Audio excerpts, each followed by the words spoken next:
AdLib is the DSP-agnostic buying platform to scale your programmatic campaigns smarter, faster, and more profitably.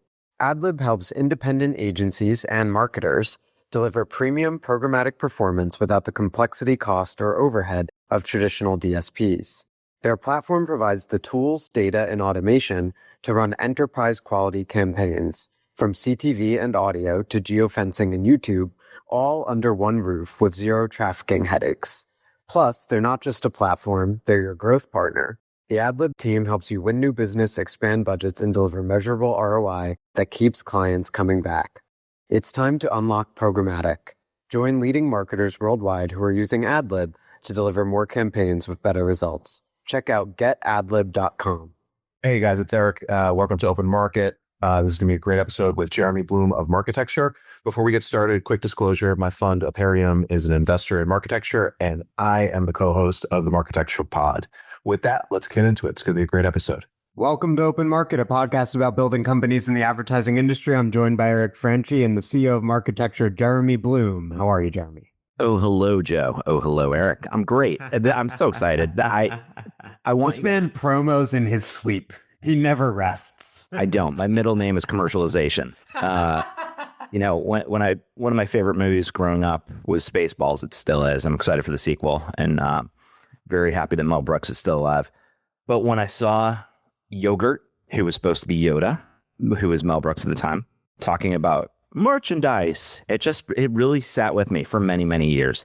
So anything I can do to commercialize every business that I'm a part of. But I want you guys to both know that I have been listening to you guys truly since the inception. And granted, we have a business relationship, an independent friendship with both of you. I mean it as a listener. I genuinely enjoy this pod. I listen to almost every single week. So this is really fun. That's very sweet of you. Yep. Well, you're speaking to two born hustlers who also love to commercialize. Like, I love to move product, so you're in good company here. You wax poetic day in, day out.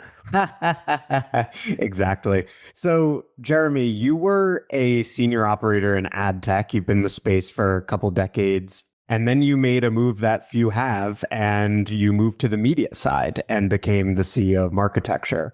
Tell us about why you did that. One day I woke up, I looked at my kids, I looked at my wife, and I said to them, I want to be a B2B media CEO. This is for me. I started my career in advertising. I was an advertising major at the University of Illinois. Go Illini. And I've always been fascinated about advertising, marketing, and tech. And very early on, I was extremely fortunate to be hired directly by Brett Wilson, the founder and CEO of TubeMogul. That's how Eric and I met years ago. I was one of the first employees. I became one of the first leaders. I was part of the leadership team, helped write the S1 for TubeMogul, was part of the IPO, oversaw nearly half of the global revenue for a publicly traded company. Eventually, a couple of years after that, we got acquired by Adobe. And so going from a 20-person company when I started to then TubeMogul got up to a little under 1,000, to then being part of a 12,000 person company, which when I left Adobe 4.5 years after, was nearly 30,000 people. So I've seen a lot of different levels of growth, and I've worn many different kinds of hats. My role at TubeMogul, I was so fortunate that because I'm Chicago based, I was the second hire outside of Emeryville, California, where the headquarters of TubeMogul began. I was able to be an entrepreneur. I was able to just create the pitch. I was able to do things my way and communicate back to headquarters what's working, what's not working. And when I first joined also, it wasn't a video DSP. It was a online video syndication tool, an analytics tool. As Eric is nodding his head, he remembers deeply. Yeah. And so we then, about a year in, became the first transparent video ad network, and then started coining the term of the first video DSP. And so thinking through 3 different origin stories all within my first year when there are 20 of us, and I was on an island sitting in Chicago. There were then 2 or 3 people in New York, 20 people in California. We were able to develop a different kind of narrative than a lot of other companies. And so because of that, we started off selling media. We eventually realized that there was an opportunity to sell to brands, sell the enterprise. And so throughout that duration of nearly 11 years, I was overseeing both agency, so media, and I was overseeing enterprise brands. And so it reminds me in a very similar way of today of how Marketecture works, where Marketecture is essentially media. And then my other business that many people are aware of, ohhello.ai, it's enterprise. And so between the two, I also look at it as I'm really building the intersection of influence and access. So you can call me a poor man's Michael Casson. I like it. Okay, but why, like, you're a bigwig, Jeremy, right? Like Adobe, these like big, you've worked at these like much larger companies that you just outlined and played an integral role in growing these companies to a very large size.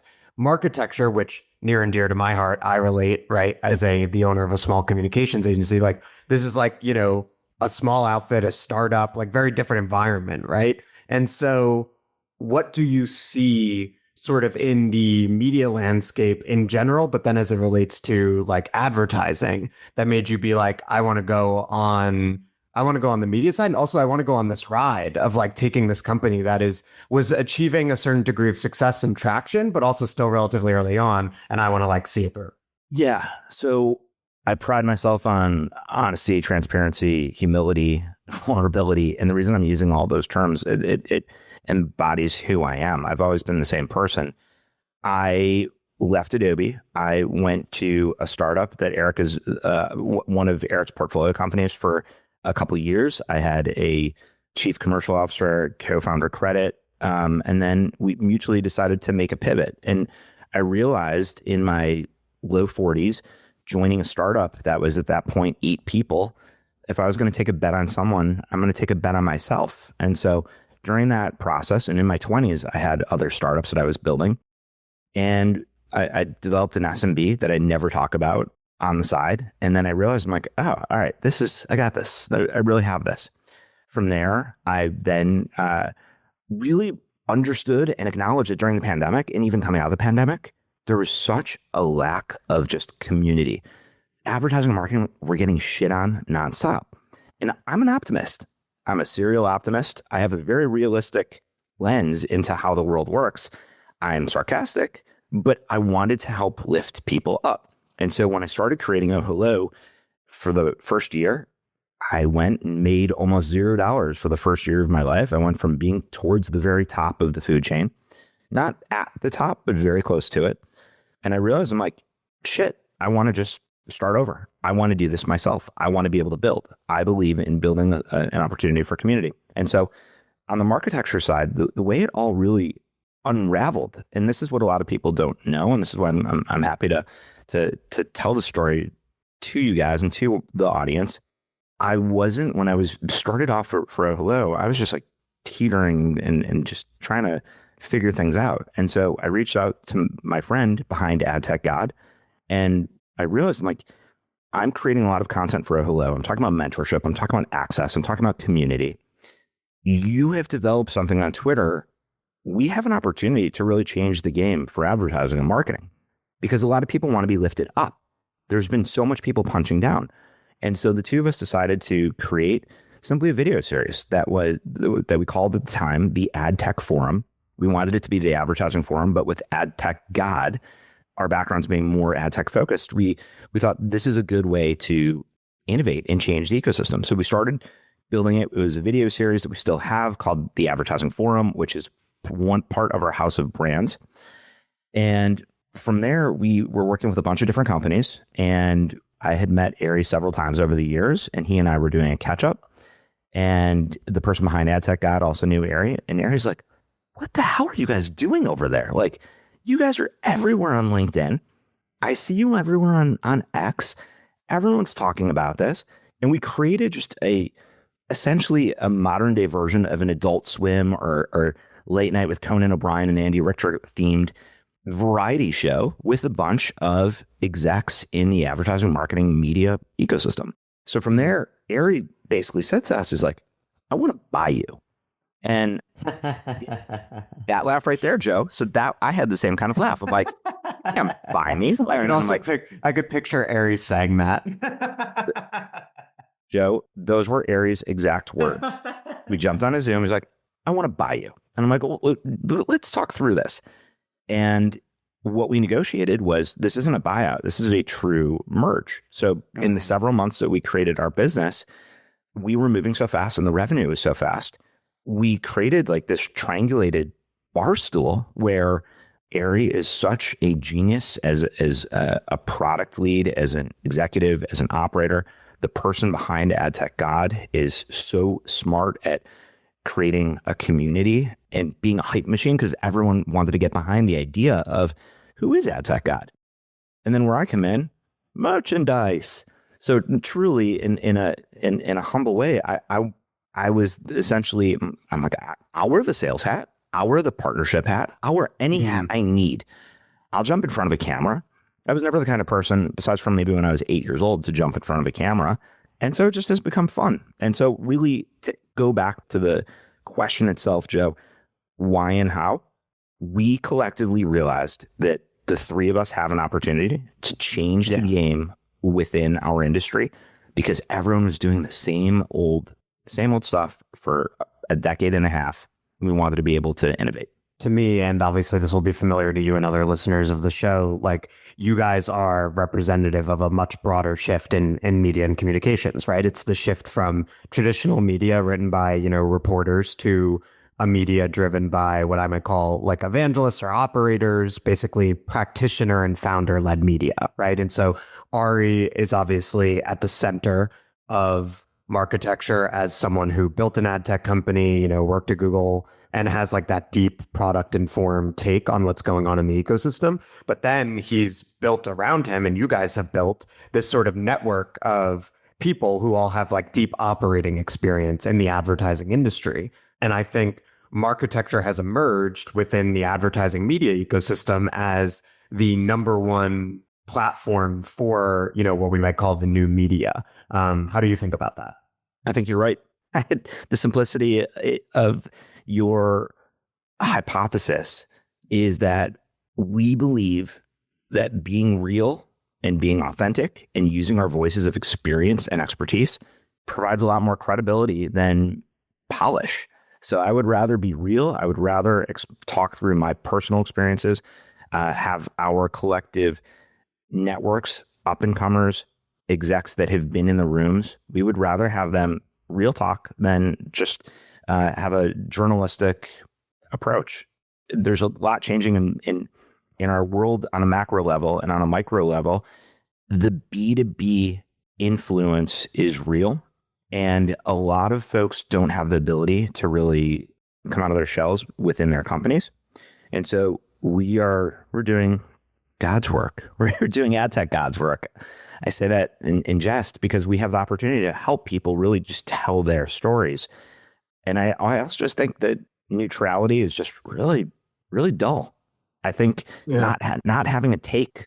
That's why we go and do hot takes. We went to IAB, ALM, and we did hot takes. Like, we would just stop and talk to everybody and anybody. At Marketecture Live, we would do hot takes. Give us what you're thinking. We're also building a house of brands. And that's one of the things that we're assembling the clay in a better way than what it was, because Marketecture Media, people know of Marketecture the pod. They know of AdTechGod. Then they're like, oh, don't you guys sometimes do parties? Wait, you now have conferences. So the way to look at this is the hierarchy is Marketecture Media. Got content, community, events. When Sam Corey was on the pod a few weeks ago, a month ago, he did such a great job explaining just the content, community, events. From a content side, we're essentially a modern day, empathetic, advertising, techie, marketing focused version of like what Barstool Sports would be. We've found a niche that very few have been able to really just dive into.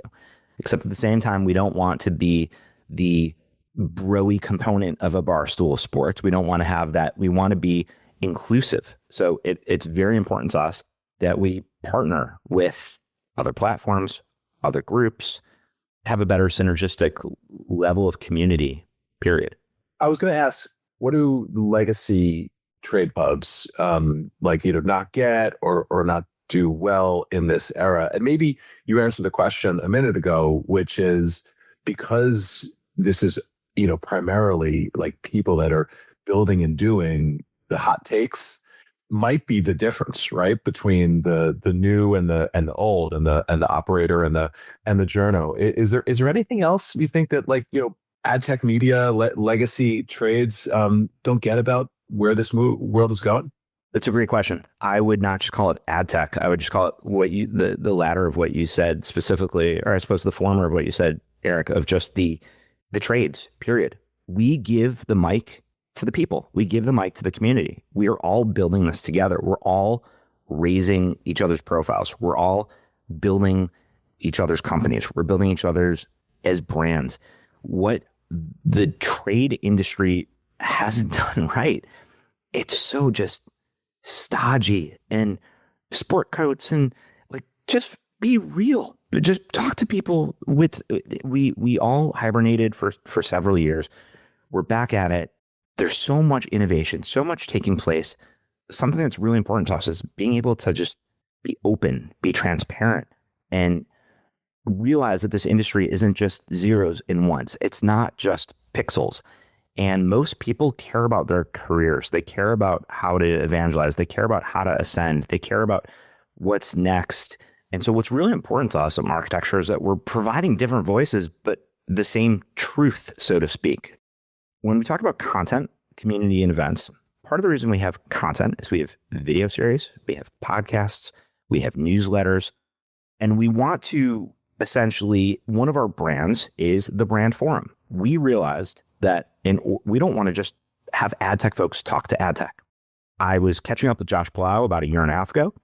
I'm like, wouldn't it be cool if there was a podcast where, and Eric, like, you have known Josh for many, many years, and he's such a personality, like such an enigma. And so he and I were having a breakfast, and the person behind AdTechGod, and we were talking about, wouldn't it be cool if brands were talking to brands on a podcast? And we're like, yeah, but that's exactly what we should be doing. We should have the brand forum, which is for brands. We should have the advertising forum, which is for the industry of advertising. We should have AdTechGod, which is now starting to focus a bit more on agencies. Marketecture, the podcast that Eric and Ari do together. To me, it's the creme de la creme. It's the flagship pod. The flagship pod is a really good way to put it. I like creme de la creme. It is. It is. I'm kidding. We gotta take it down a peg. Conversely, what's harder about building, a media company with non-journalists in a non-traditional way? This is your time to vent, Jeremy. Talk about how annoying it is to wrangle Ari. Like, it would be so much easier if he were just senior reporter of CTV. You got to do a hard job here. Tell us about it. Yeah. So actually, this is some insider perspective. Now that we've built a real team and we've got, on a daily basis within our Slack, we're going back and forth amongst 15 different people because of different contributors, we've brought on Amelia, Hannah, Sam, David Berkowitz, Lori, our fractional editor-in-chief. The list goes on and on and on. The reason I'm mentioning this specifically is, like, the pain points are sometimes thinking about the larger TAM. So when Ari, AdTechGod, and I came together, one of the biggest things that I was focused on was we have to think bigger than ad tech. Like, Ari knows ad tech better than anybody, period. I'm just going to say it. Like, he, as much as he says tongue in cheek that he's AdTechGod, he truly is the source and the go-to of understanding how the pieces of the puzzle work. And so I sometimes have to say to him, not everyone else is going to understand this. Like, this is too in the weeds. Or I will say to AdTechGod, when we're doing some form of event, we have to think also from a commercial lens of, if we're doing this with different partners, how do we encompass and make our partners feel good about their ROI? How do we provide measurement? How do we provide attribution? How do we provide reporting? How do we make sure that we're putting the right people in the room? So running a media company, it's almost like being a politician when I think about it, because we're dealing with so many different stakeholders. And then the other hard part is the legacy media. So part of what we want to do and what we are doing is partnering with Adweek, partnering with TV Rev, partnering with Variety. I had a call last week with the leads at Access Intelligence, so Ad Exchanger, Digiday, like the list goes on and on, Business Insider. For Marketecture Live 3, we had flagship partners at this event because to me, it's really important that we operate as Switzerland with the other trades, because if we punch down and punch at each other, like it's not going to help the industry. That's the whole reason we're creating this, is to lift the industry up, lift the people up. Life is really freaking short. And when you see different friends, different family members suddenly pass away, you see someone get sick, and then you're like, holy shit, someone I've worked with that has cancer, or that had someone's kid who had leukemia. You're like, all of a sudden you lean in and you realize, if you're going to spend your time doing something, you want to spend your time doing something that's going to be meaningful, that has a purpose, that helps people feel good. We want people to be happy. How hard is that? Make people feel happy. If we can provide an ounce or two of joy in our content, when we're at Possible or CES or Cannes or Advertising Week, or in the same extra bedroom in the North Shore suburbs of Chicago that I'm in right now, if I could say something that's going to make someone smile and laugh, that makes me feel good. I feel like that our team is doing a great job. I think we should get deeper into like the conceptual argument over new versus traditional media. Because I think if you're a traditional reporter listening to this, right, you might be like, whoa, steelman my side of the argument. And I think we should like have that sort of debate. Sure. So bring it. I think that the argument for traditional media is it is intentionally not written by people who have friendly, like personal relationships with the people they're covering and the companies they're covering. They're not investors in the companies they're covering, all this sort of stuff, right? And the goal is, which of course they'll inevitably fall somewhat short of this, but the goal, as we all know, is to actually just provide, this is what's happening, right? Like the facts. This is the New York Times news section. That is the dream, is just to be objective. I think there is still a lot of value in that, right? Like that, I would not want a media ecosystem that did not have any of that. Like there's a place for it, I know you agree. I'm not saying you disagree with this. So I think that there's a role for traditional media.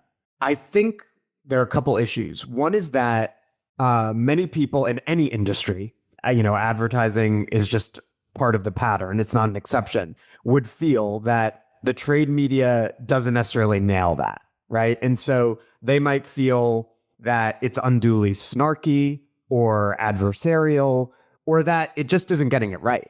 That like just like the people who are in the ecosystem will always have a level of experience with what's actually going on, both from a product perspective and from a people perspective, that a reporter may not.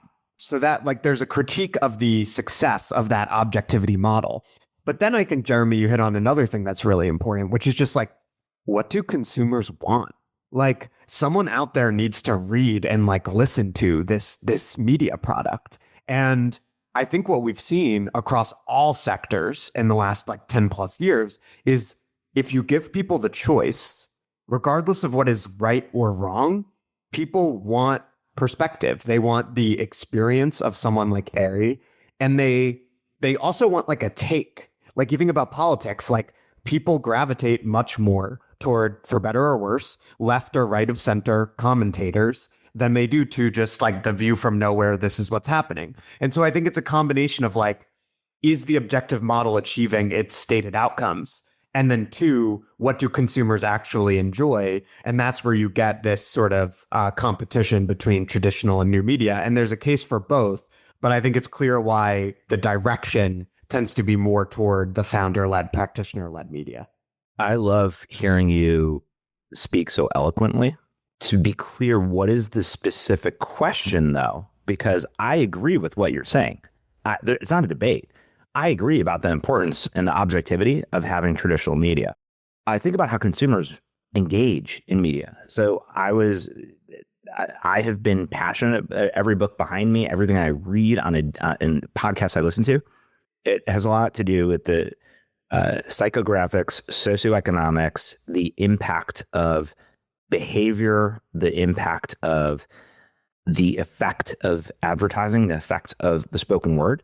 And so I too think that it's important to have traditional media, but in a B2B media space, like it's really freaking boring when it's just like do something a little bit off center, whether it's left, whether it's right, you'd spoken about like how playing the role of the center, so to speak. Like there's someone I follow on Instagram called The Moderate Case, a really young, I think, Columbia grad who has a moderate perspective on, on politics, on what's taking place in Iran, in Israel, in America.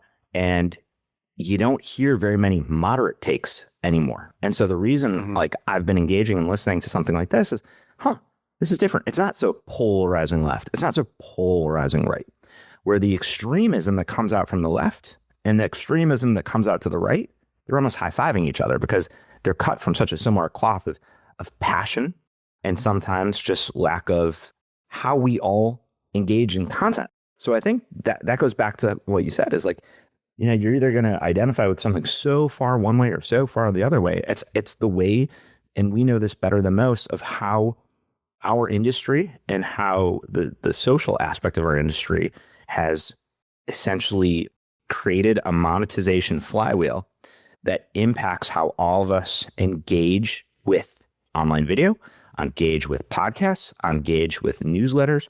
And so what's important from where we're sitting and where we're coming through is Marketecture Media. Aerie is fantastic, but we want this to be bigger than Aerie. Like that's the whole purpose. That's why Aerie and I decided 7-8 months ago of, hey, I want to go and do other things, hit Aerie doing other things, an opportunity for us to create more voices, to create more opportunities for other people to talk through of what's happening in the space. So yeah, no, 100%. Yeah, I just wanted to steal, man, that I wanted to our journalists to feel like we were at least acknowledging the case, and I think you 100% do. And it's like, as you said, you partner with all of these people, so it's there's no question of that. I just want to say I want to double down on those partnerships. We respect so much the legacy trade media. We just bring a different take. I'm not a journalist. My team, most of us are not journalists.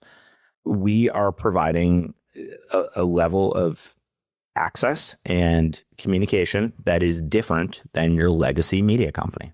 And that's how most consumers engage in content these days. I think it's really important to take the bottom up view, because I think, again, thinking about politics, like when I hear usually leftist critiques of the media, it's always like, and the big bad corporations are doing this. It's like, bro, no one like forced billions of people to use Instagram, right? Like you have to reckon with the fact that like we have the media that people are choosing to consume, right? The media, these are corporations following the incentives of like where the consumer's eyeballs go. It's not sort of mass manipulation. It's like people actually prefer a media that is shifting from old school institutions to individuals, whether that's, in our little home of B2B advertising content, or whether that's like, creators over movie studios or podcasters over newspapers and so on. To that point, how do you think this affects all of our listeners, the entrepreneurs and the executives in our industry who are looking to make a name for themselves and their companies? Like you guys, this could be a question for both of you. Like you've been doing this for a while. The way you built a brand in our industry, whether you are a brand, an agency, or an ad tech company, is very different now from how it was, 10 to 20 years ago. So other than, partnering with Marketecture, how would you advise, given this new media landscape, a CEO to navigate the ecosystem? 4 words. Do not overcomplicate it. So many people, so many companies are consistently overcomplicating this. In advertising and ad tech, at the end of the day, we are helping brands and agencies, we're helping them sell more stuff, more shit, whatever it might be. Okay. Move that product. How do we help the brands? How do we help the brand marketer ascend within their career? How do we help the brand marketer become the VP? How do we help the VP become the SVP? How do we help the SVP become the EVP or the CMO?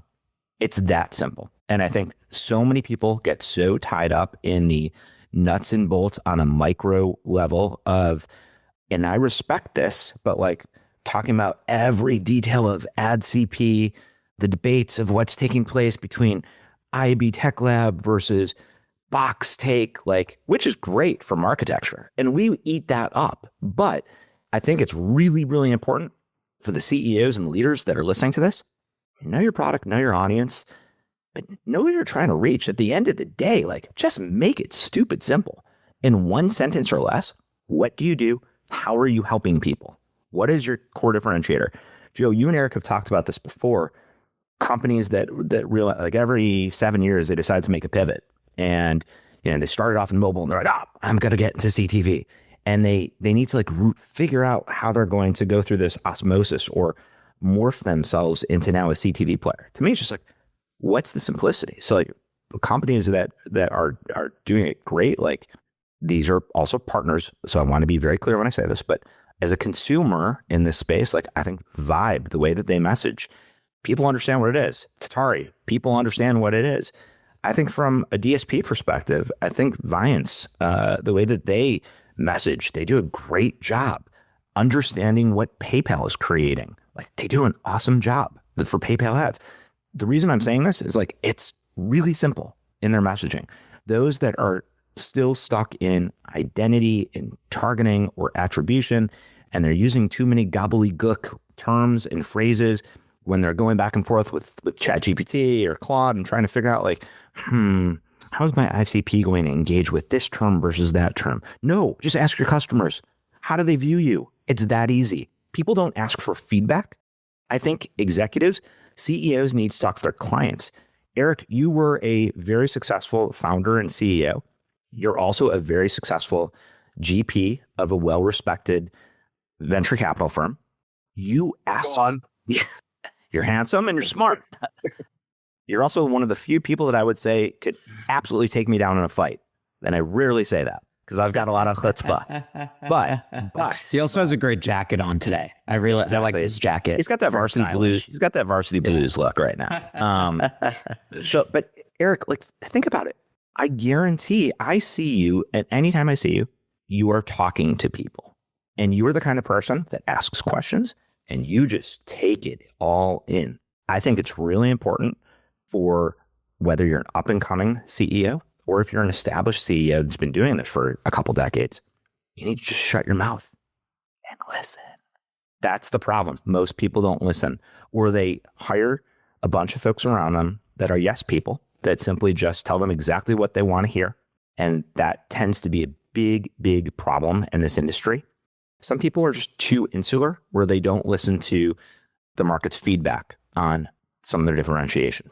Yeah, that makes perfect sense. You could say thank you. Oh, yeah. Thank you.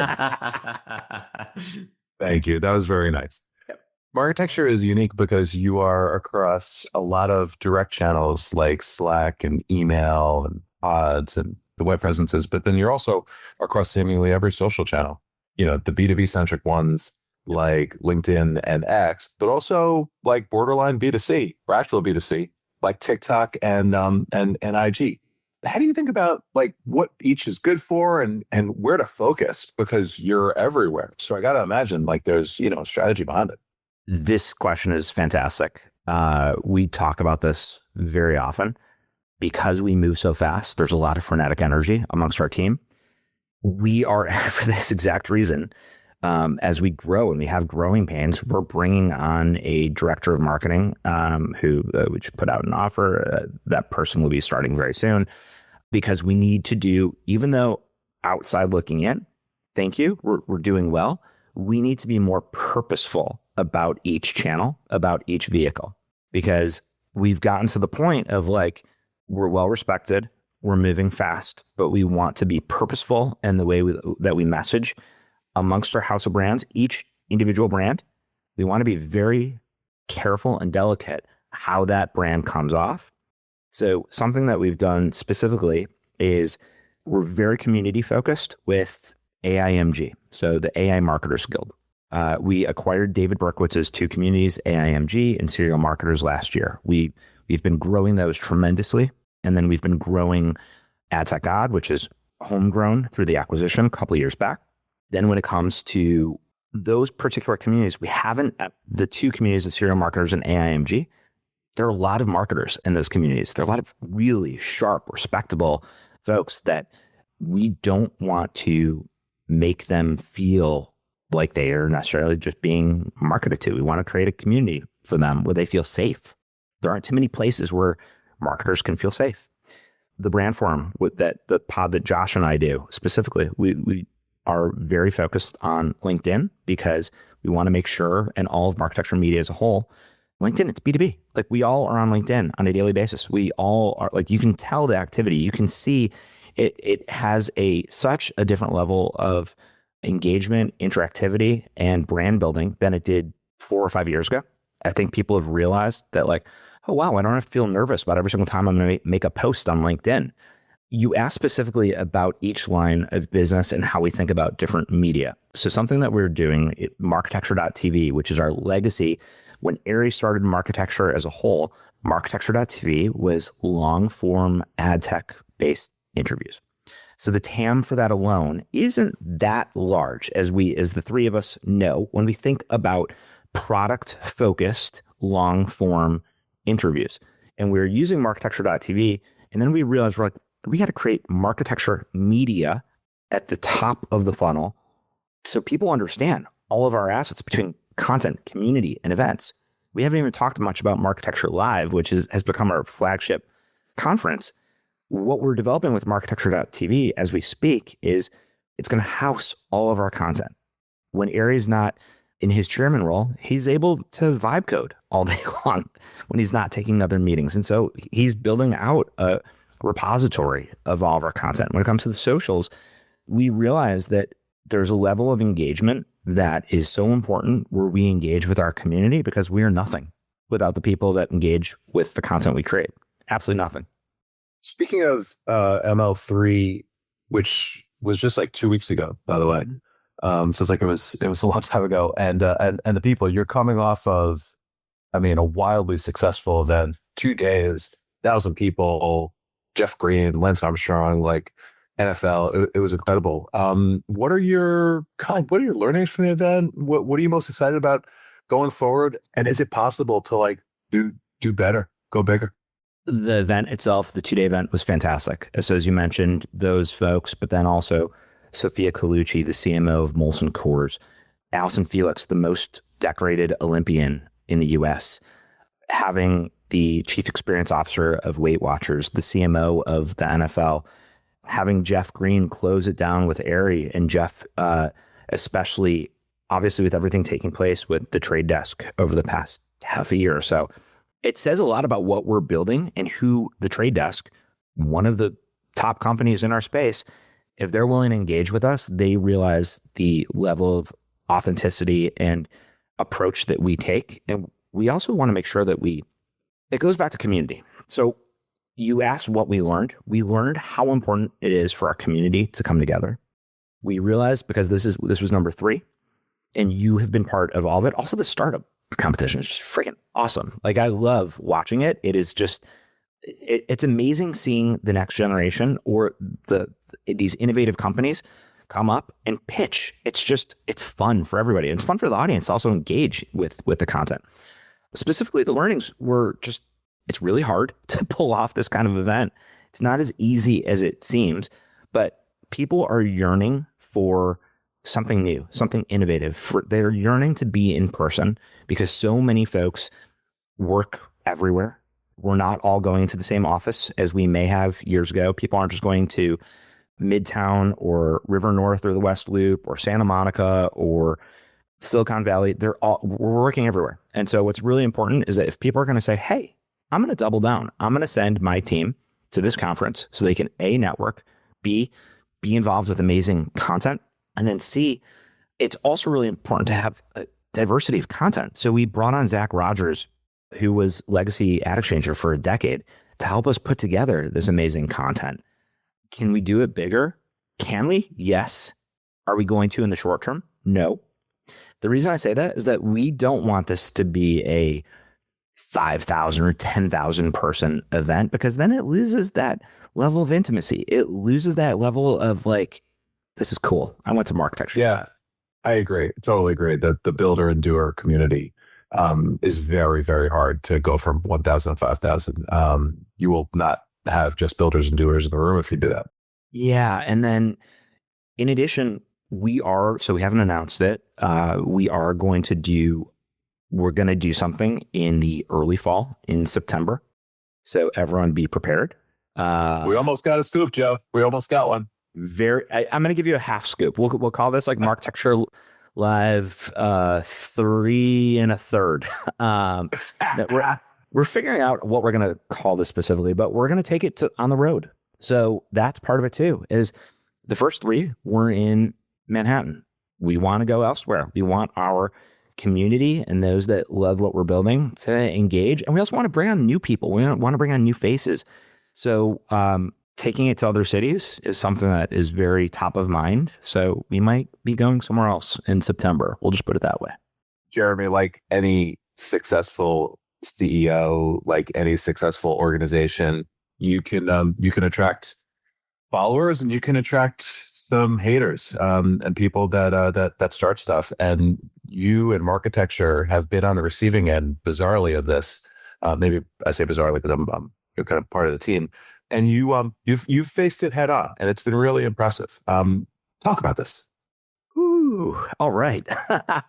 Yeah. For a couple of years, we have been harassed, defamed, and aggressively received a lot of unwarranted, unnecessary, unsolicited, just hardcore punches to the gut from an individual in our space that I have never spoken with. I have never met in person. And I think what's really important is that as humans, as adults, as professionals, no one should ever feel that they are being bullied, that they are being harassed. There is an individual in our space that has spent decades doing unsavory things to people. And I decided a couple of weeks ago to, right after Marketecture Live 3, our team, we were at the absolute peak and pinnacle of feeling great about what we were doing. And someone was punching down again and again. And I wanted to call out because I know of several dozen cases of other people being harassed by this individual. And cyberbullying is not cool. Reaching out to someone's boss or bosses, not cool. Making up fictitious lies and stories, not cool. And so there's an individual in our space that has been punching down. And to me, I won't stand for it, period.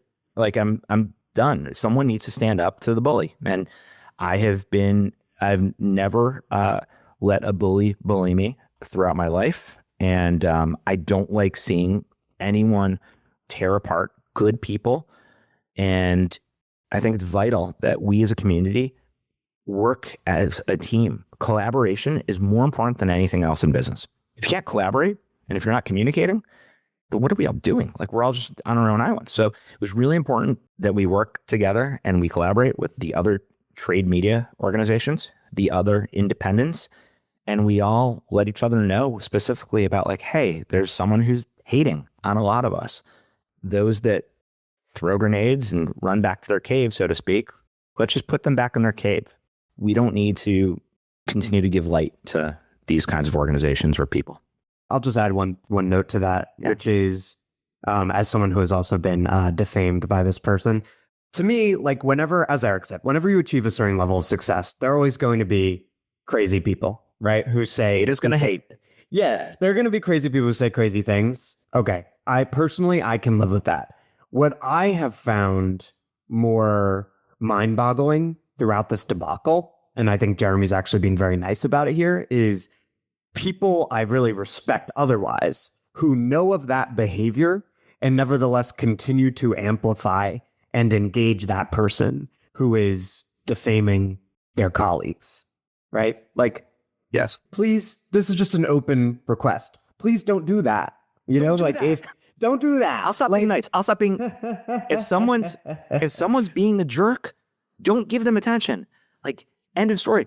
Tell other people. If you don't know who we're talking about, just simply ask your colleague, ask your friend. Don't be nice. Don't engage with this person. End of story. Because if there's a known troll who's defaming people in an industry and everyone credible in that industry does not engage with or amplify that troll, the troll goes away. The troll has zero impact, cannot be sustained. But if good people who know what's going on nevertheless choose to engage with the troll, then the troll gets to exit the cave and be annoying to all the nice people in the village. So that's all I'll say. Just seconding Jeremy. I really appreciate the Marketecture guys speaking out about this. I think you're doing a service to the entire industry by doing so. And I hope everyone will just join us. And look, there are tons of creators in the space and tons of media outlets, as this episode covered, where you can be amplified and you can share your message. Don't go for amplification and do not in turn amplify people who you know are harassing and defaming your colleagues. Very well said. And in conclusion, thank you both for the opportunity to hop on such an awesome pod, such a great discussion.